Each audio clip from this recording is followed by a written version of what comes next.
Everyone, my name is Josh and welcome to WHIMS.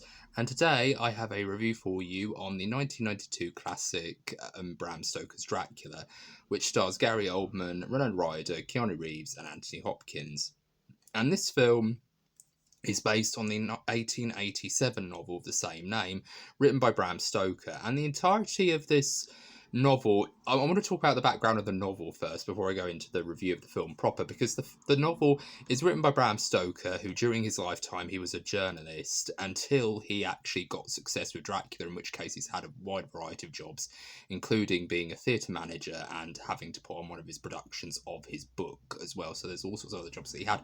But before he published Dracula, he was a journalist, hence why the novel is written the way it is. Because if you've read the novel, it's written in what is known as an epistolary style, which is if you read a novel, it's pretty much written in a very standard format where it's chapter 1, description, chapter 2, description, chapter 3, etc. And it's written in that style usually for most novels, but in the case of Dracula, it's written in the form of diary entries, newspaper clippings, newspaper articles, radio broadcast accounts. Like, there's all these different things, and what you're meant to do with all these different accounts is you're supposed to take each and every single individual testimony, every single individual statement, and piece it together to form this much grander narrative. And in many ways, you could almost call it the literary equivalent of found footage, where you're taking all these separate pieces and you're putting them together to form this much grander narrative. And that's effectively what's going on. So the story of Dracula follows, in the case of Bram Stoker's Dracula, we have Dracula who's a great warrior. He goes to go and fight the enemies of Christ. He's God's chosen one, effectively. He goes to go and fight off the enemies of Christ, all the non-believers.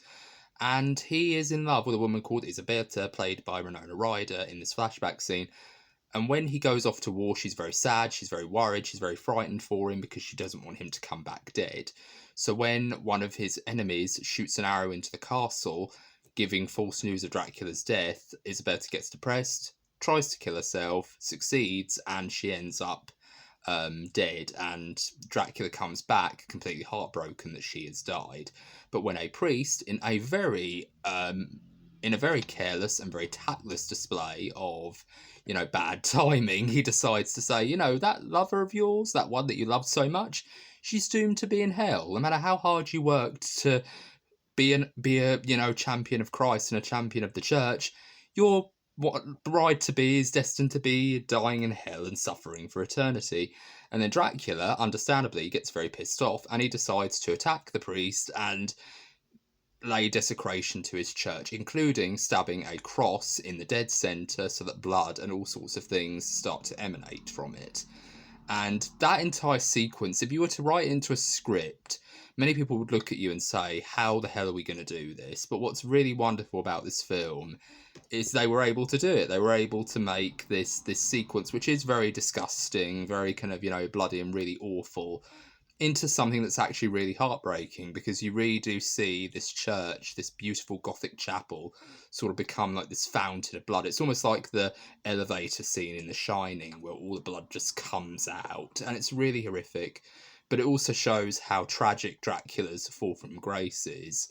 And just so we can get on track, I really do think that Dracula is one of the most interesting villains ever created, because he effectively, if you've watched my channel for a while, I'm a huge fan of these sympathetic monsters.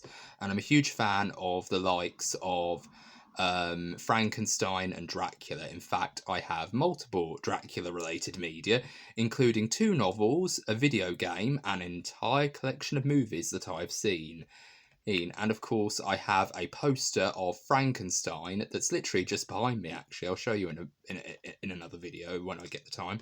But I'll hopefully do an entire, view of my collection of things that I've got, my books and everything in a future video. But I've got a poster for Frankenstein in the background, so that's another show that I really do love, a lot of classic Universal monster films. And I even had a figurine of the creature from the Black Lagoon. So I was a huge Universal Studios monster fan at some point, because my dad showed them to me and my 2 sisters. And we just really loved them. And I just think that's really wonderful. And I loved Dracula and Frankenstein.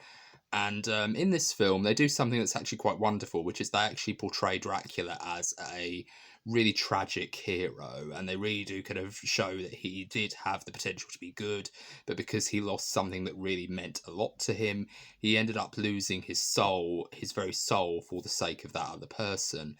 And while all that's going on, several centuries later, a young aspiring lawyer by the name of Jonathan Harker, played by Keanu Reeves, who is often, when people are critiquing this film, often the butt of a lot of jokes, because people often mock his accent and say, oh, he does a very bad English accent and things like that. And I thought, well, it's not as bad as some British accents I've heard, I can tell you that for nothing.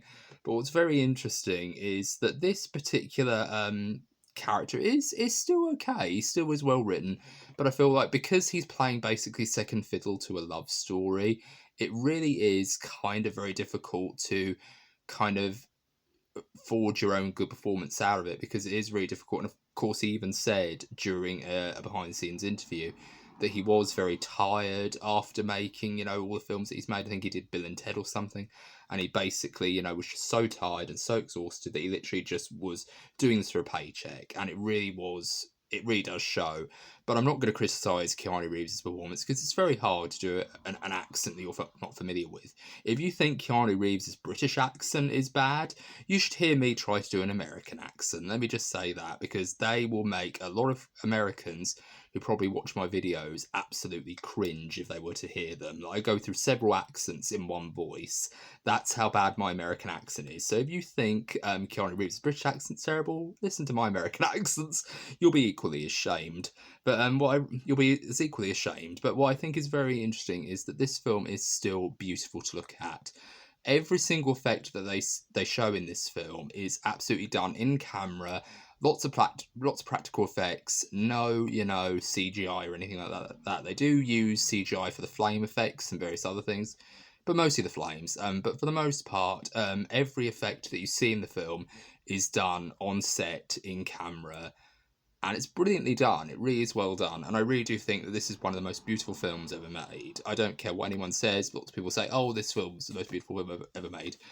And I'll have no dispute for that. But to me, I think this film is the most beautiful film ever made. And it's really beautiful. It's a really fantastic film. The score, my goodness, the score for this film is absolutely divine.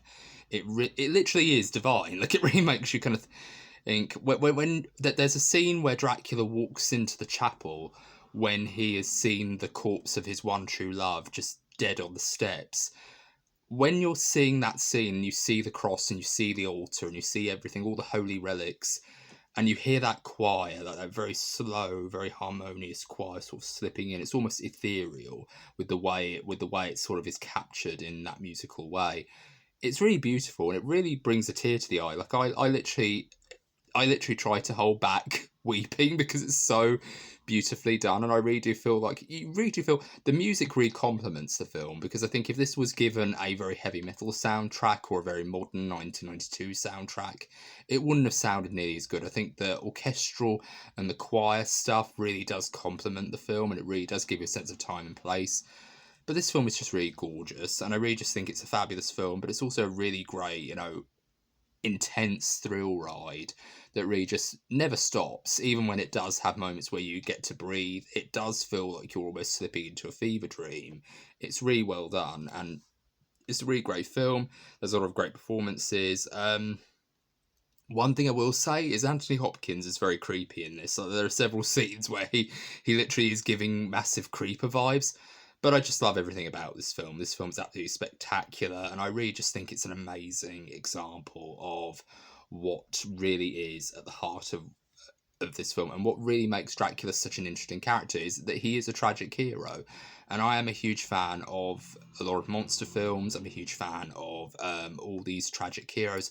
I recently spoke about films like, Deathline, aka Raw Meat, where that had a tragic hero at the heart of it, or sort of like a sympathetic monster character.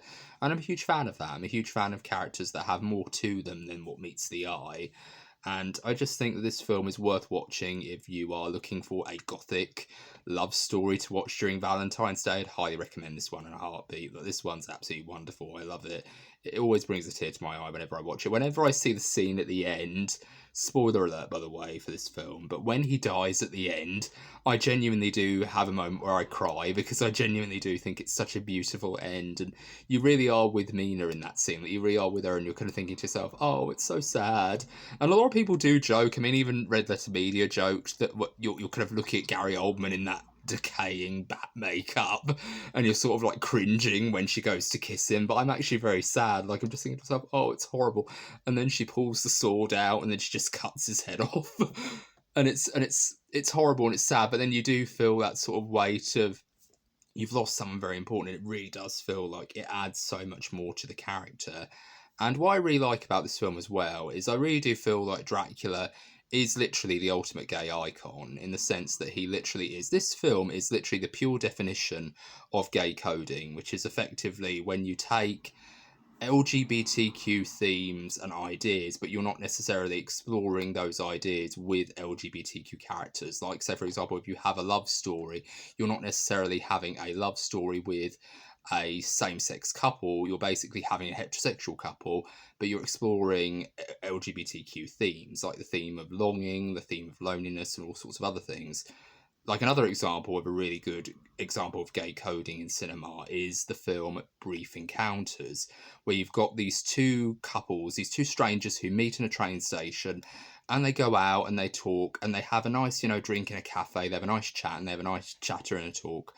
And then they go home to their regular lives, and you realise with both of these people that they are both in relationships, but they're not just in relationships, they're happily married, and they're happily married with different people, but they're very slowly starting to harbour a secret love with that person they've met at the train station. And that's one example of gay coding, but what's really great about this film is there's almost that same sense of gay coding in this film. And in fact, it goes beyond just being gay coding, and it's more actual openly gay characters in this film. Like, there's several scenes where that happens. The scene where Dracula is shaving Jonathan gives off pure, homoeroticism vibes. But also what I like about this film is it really does feel like it comes from a genuine place of authenticity. A lot of people do think that, yeah, there's not a lot of homoeroticism in the original Dracula novel, but if you were to listen to Bram Stoker's actual testimony of the book and how it was conceived, he literally depicts a scene from the book where Jonathan is being attempted to be fed on by the Dracula brides, and Dracula just comes in and says, "This one's mine, I want him." And it's like, how can you not read that this is Dracula actually exploring, actual love and actual, lustful wanting of another man? That's absolutely purely just pure, gay representation. That's what it is. And I just think that's literally the origin of the story, how he conceived of the story. He had that dream about that moment, and that's something that really is pure gay representation. And I think that's something that you need to think about whenever you read the original novel. Like, you don't necessarily see it in the actual book, but you do actually see it in how Bram Stoker described the novel and how he conceived of the novel overall. And it's really fascinating. It's really well done. There's actually a documentary about it that Mark Gatiss did to coincide with his adaptation that he did with Stephen Moffat on BBC One, which actually tells the story of how he conceived of Dracula, how Bram Stoker conceived of Dracula. It's a really fascinating documentary, actually. I'd highly recommend it if you have an iPlayer account. It's a really fascinating documentary that he did on it, and it really is good. It's really well done, and yeah, this film's fabulous. I absolutely love it. I really just love the performances, the score, the writing is really incredible. I like the fact that, all of these characters do these insane, crazy things. I love the fact that there's almost a theatrical look to the film, like with the fact that every single set looks very circular. So it's almost like you're almost watching it from an amphitheatre perspective. And it's very well done. It's very beautifully shot, very beautifully written. And it's a really wonderful Valentine's Day film. So I would really highly recommend it. If you're looking for a film to watch during Valentine's Day, I would highly recommend it. And I really do think it's a fabulous film. And if you're looking for a film that has a much more gothic flair, I would highly recommend this. And I'd also recommend the film Saltburn as well. It's a really fantastic film as well that I just recently watched. And that's my review for Bram Stokers Dracula 1992. And that's all from me. I hope you enjoy this episode of WHIMS. I hope you're all having a very good day. Take care, bye-bye for now. And if you like this video, please be sure to give it a thumbs up and be sure to subscribe for more. I hope you're all having a very good day. Take care, bye-bye for now.